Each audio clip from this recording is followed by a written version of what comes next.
কোরবানি কবুল হওয়ার পূর্ব শর্ত হলো আমাদের নামাজি হতে হবে। ঠিক না ঠিক বলেন?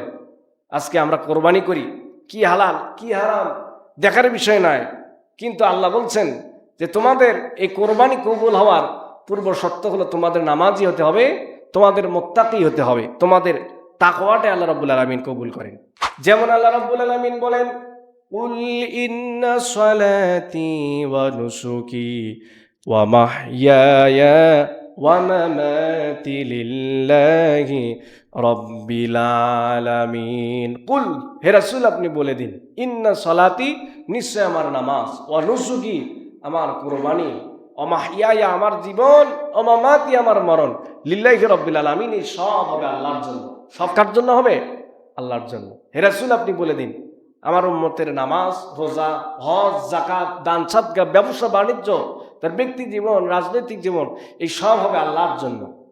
সম্মানিত হাজিরিন, এরপরে সূরা কাউসারের ভিতরে আল্লাহ রাব্বুল আলামিন বললেন, ইন্না আ'তাইনাকাল কাউসার ফাসাল্লি লিরাব্বিকা ওয়ানহার।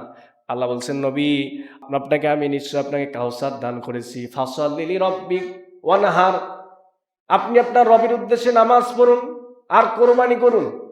কোরবানির কথা যেখানে আল্লাহ বলছেন সেখানেই নামাজের কথা বলছেন। আগে নামাজ, পরে কোরবানি। কুল ইন্না সলাতি ওয়া নুসুকি, আগে নামাজের কথা বললেন, এরপর কোরবানির কথা আল্লাহ বললেন। সূরা কাউসারের একই কথা আল্লাহ বললেন, ফাসাল্লি লিরাব্বিক, আপনার রবের উদ্দেশ্যে আপনি নামাজ পড়ুন, ওয়ানহার, তারপর কোরবানি করুন। তার মানে বোঝা গেল কোরবানি কবুল হওয়ার পূর্ব শর্ত হলো আমাদের নামাজি হতে হবে। ঠিক না ঠিক বলেন? আজকে আমরা কোরবানি করি, কি হালাল কি হারাম দেখার বিষয় নয়, কিন্তু আল্লাহ বলছেন যে তোমাদের এই কোরবানি কবুল হওয়ার পূর্ব শর্ত হলো তোমাদের নামাজি হতে হবে, তোমাদের মুত্তাকি হতে হবে, তোমাদের তাকওয়াটা আল্লাহ রাব্বুল আলামিন কবুল করেন। আল্লাহ বলছেন, লাই ইয়ানালাল্লাহা লুহুমুহা ওয়ালা দিমাউহা ওয়ালাকিন ইয়ানালুহুত তাকওয়া। আল্লাহ বলছেন, ওয়ালাকিন ইয়ানালুহুত তাকওয়া মিনকুম, তোমাদের এই কোরবানির গোশত, রক্ত, এগুলো কোনো কিছু আল্লাহর দরবারে কবুল হয় না, বরং কবুল হয় শুধু তোমাদের যে তাকওয়া, এই তাকওয়াটাই আল্লাহর কাছে কবুল হয়। আল্লাহ দেখবেন আপনি কত বড় পশু কোরবানি দিচ্ছেন, আল্লাহ দেখবে না কত লক্ষ টাকা দামের কোরবানি আপনি দিচ্ছেন, আল্লাহ দেখবেন আপনার এই টাকাটা হালাল কিনা আর আল্লাহর সন্তুষ্টির উদ্দেশ্যে এই কোরবানি দিচ্ছেন কিনা। যদি কোরবানি দেন যে এই কোরবানি জবাই করে সারা বছর ফ্রিজে মাংস রেখে খাবো আর কোনো গোশত কেনা লাগবে না, এই উদ্দেশ্যে যদি কোরবানি দেন, এই কোরবানি কবুল হবে? কবুল হবে না। সম্মানিত হাজির, যাদের প্রতি আল্লাহ সামর্থ্য দিয়েছেন অবশ্যই আপনারা এই কোরবানি আদায় করবেন।